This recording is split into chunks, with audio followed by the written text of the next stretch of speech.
re-engage? How can I re-engage? A couple of things I want to share. One, there is a lot of value in doing it. This is a pilot we did with a group in FranDev, and they didn't believe me. They said, dead leads are dead leads. And I said, false. They're Lazarus leads. They come back to life. And they said, whatever, Dave. And I said, let's do a pilot with your account, and we'll put a group of leads that were at least 6 months dead into a campaign. Let's turn it on. Let's re-engage them. Well, we did it, and these were the results. They were better results. Their close rate was 2.6% on dead leads from initial engagement to a signed deal. But this is 60 days later. They'd already closed that deal. 60 days later, they had 10% of their leads in an FDD review. They had sent the FDD to 8% of their leads. They had an application sent to 2. You guys see the numbers, right? This is incredible behavior, and these are 6 months or older dead leads that were in this pilot that we did. So again, no such thing as a dead lead. Call them Lazarus leads. Re-engage them. But let's talk about that business relationship.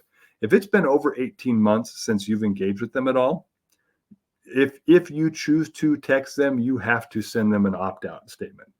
A lot of people would recommend call and email only after 18 months. If they were a lead that was unresponsive, for example, you're treading some pretty thin ice if you're going to start texting them a lot, right? So be judicious. Mostly emails with these people if they've been dead for a while, but an email with a text and a clear opt-out on that first text, and then a general nurture campaign is going to be a really good way to engage. However, if they're 5-year-old leads, 10-year-old leads, like, you shouldn't be texting those people. If you do, the first message needs to be, hey, is this still Steve? Just want to make sure it's okay for me to text you. It's Dave from. Like, you should be very cautious with your language and put the opt-out in front of them early and make sure it's still the right person.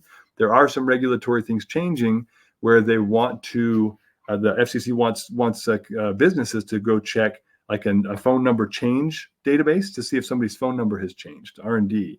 That's not required yet. So that's why we're not talking about it today, but it's another layer of complexity that they want to add on top of this. It says businesses, you're responsible now to, before you text somebody or call them, you got to go check this database to see if they're on the do not call list and go see if they've had their phone number changed recently. That's craziness, but we're not going to talk about it today because it's not required. But just be cautious as you're re-engaging old leads. Lean heavily on email. Use video in your email because it'll make it more effective.